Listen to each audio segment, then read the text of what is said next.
Ciao a tutti, a volte capita di comprare il colluttorio, però non lo usiamo perché non ci piace il sapore o il gusto di questo colluttorio e sta lì dimenticato per mesi e mesi in armadio. Adesso vi faccio vedere cosa possiamo fare con lui. Se avete la lavatrice che ha brutti odori, facciamo questo. Metto un po' di colluttorio in misurino di plastica, lo metto dentro e faccio un lavaggio. Ma a me piace di più quando lavo gli asciugamani, tipo le tovaglie, tutti gli asciugamani della cucina. A volte ci sono dei asciugamani della cucina che tendono a conservare quel brutto odore, nonostante noi lo laviamo, comunque tende a tenere questo brutto odore. Provate a fare questo, mettete un po' di colluttorio dentro nella lavatrice, mettete il lavaggio, quello che di solito lo state facendo con l'ammorbidente, con il detersivo, quando aprirete sentirete subito una sensazione di freddo, una sensazione gelida e vedrete che profumo fresco avranno i vostri asciugamani. Già dal primo lavaggio la vostra lavatrice avrà un profumo fresco, sì, il colluttorio anche disinfetta. Io di solito lo compro quando lui è in offerta e lo tengo anche in cucina, lo metto in un dispenser che è così molto più carino e vi dico quello che faccio con lui in cucina.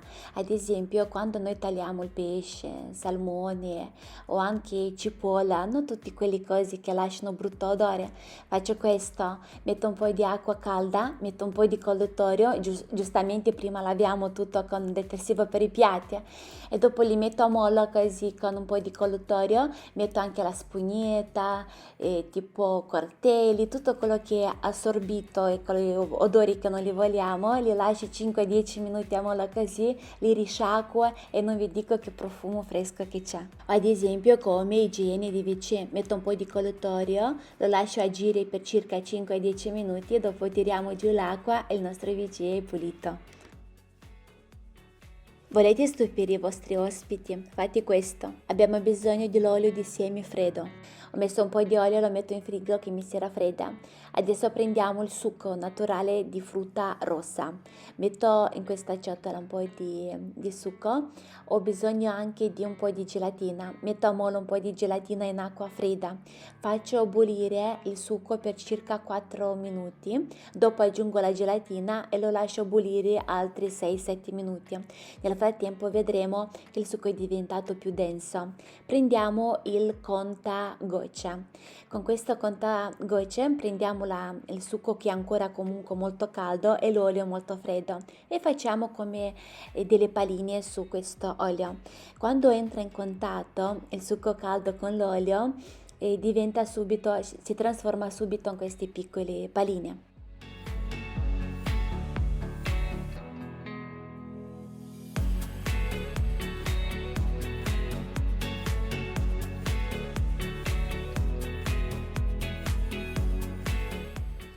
Volendo si può conservare in frigo per alcuni giorni. Prendo il pane, metto un po' di formaggio spalmabile, in questo caso ho messo un po' di Philadelphia. Ho messo anche il salmone, ho fatto delle piccole rose con il salmone, ho messo un po' di prezzemolo per la decorazione, ho messo anche un po' di limone e faccio questo, prendo questi palini e li mettiamo sopra i nostri antipasti. Oltre alla somiglianza quasi identica alle uova di pesce rosso, in questo caso le nostre paline che le abbiamo fatti sono hanno un gusto agrodolce in combinazione con il salmone, con il limone e questo agrodolce. Vi dico che c'è una combinazione perfetta e abbiamo creato un antipasto molto creativo e soprattutto molto buono.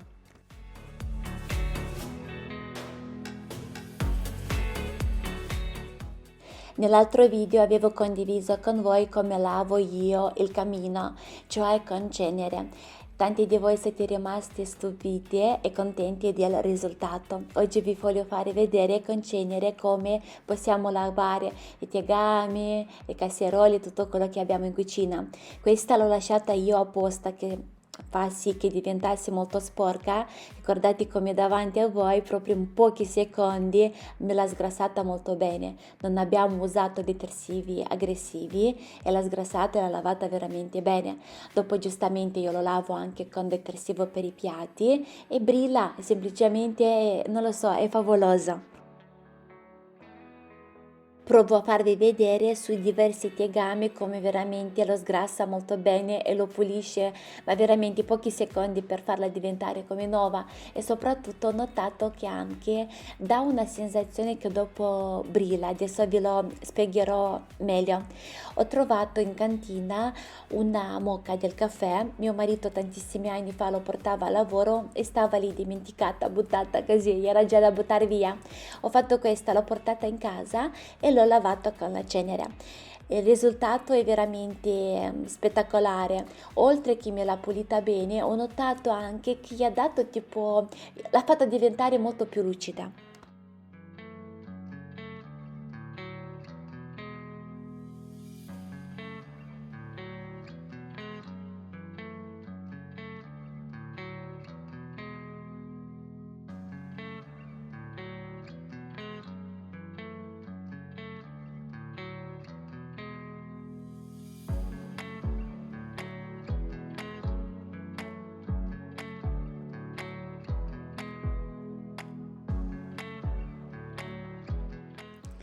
Andiamo avanti. Quando andiamo dalla parrucchiera ci fa la nostra piega bella mossa, carina. A casa proviamo a farla anche noi e giriamo la piastra sia a destra sia a sinistra, ma non ci esce. Oggi voglio farvi vedere un trucchetto che è impossibile che non riuscite a farvi la piega molto mossa e bella.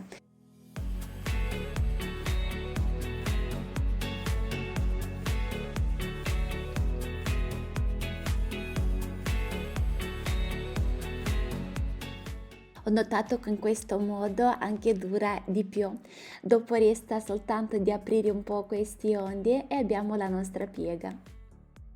Mi piace avere sempre la casa pulita e profumata, ma non avete tempo di dedicare tanto tempo alla casa? Fate questo.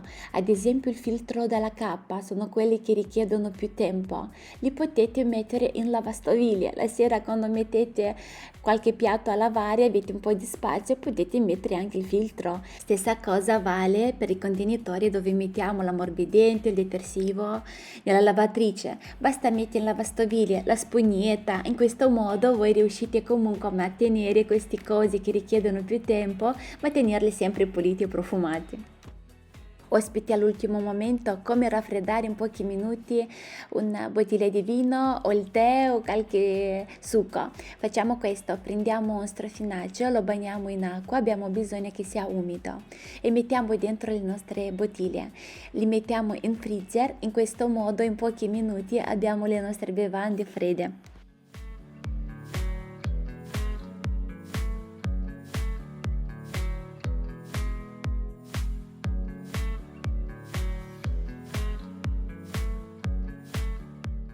Come fare i ghiaccioli più trasparenti possibile? Non mettiamo l'acqua direttamente dal rubinetto, ma facciamo così: mettiamo l'acqua prima a bollire. Dopo mi piace anche fare così un po' di decorazioni sui ghiaccioli. Prendo qualche foglia di menta, prendo melograno, lamponi, mirtilli, tutto quello che ho in casa. Mettiamo l'acqua già bollita però raffreddata, in questo modo il ghiacciolo è molto più bello, molto più trasparente e abbiamo per le nostre bevande.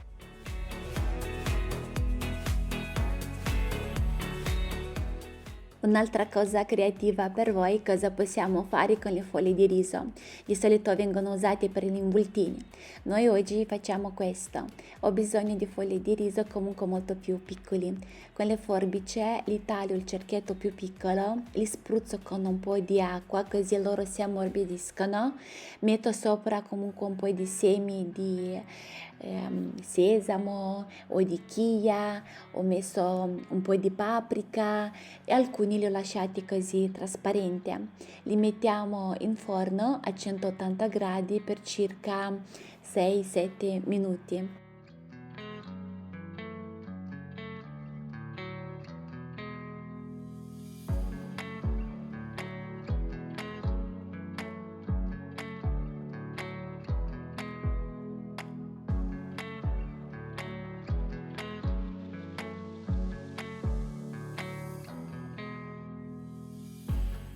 Passati 7 minuti abbiamo ottenuto come delle ceste trasparenti, se no quasi trasparenti. Cosa possiamo fare? Possiamo creare un buffet molto decorativo, ad esempio qua dentro possiamo servire un po' di insalata russa, possiamo servire un po' di insalata di pesce, possiamo fare tipo anche dei dolci, insomma delle monoporzioni, però serviti in un modo molto particolare che non si vedono in giro soltanto da voi.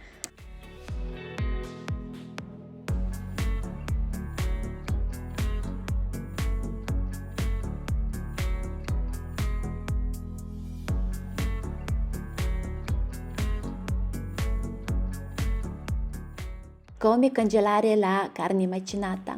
Se trovate in offerta che lo volete comprarla di più, non congelatela in questo modo, che così fa fatica a scongelarsi, in più vi occupa tanto spazio in freezer. Io di solito amo molto congelarla in questo modo, lo metto in un sacchetto, mi aiuta comunque a far tirare tutto bene l'aria e lo lascio molto sottile. La divido anche in 4, in 6 parti, quello che mi serve, e lo metto in congelatore. Vi dico che occupa poco spazio, in più è molto più pratico a scongelarla. Ad esempio, quando io ho bisogno di un po' di macinato, mi basta prendere un quadratino o due, quello che mi serve, e il resto lo metto di nuovo a congelare. In questo modo, essendo molto sottile il macinato, facciamo anche presto a scongelarlo. Come trattare i taglieri di legno? Io ne li ho tanti, abbiamo bisogno di sale e limone.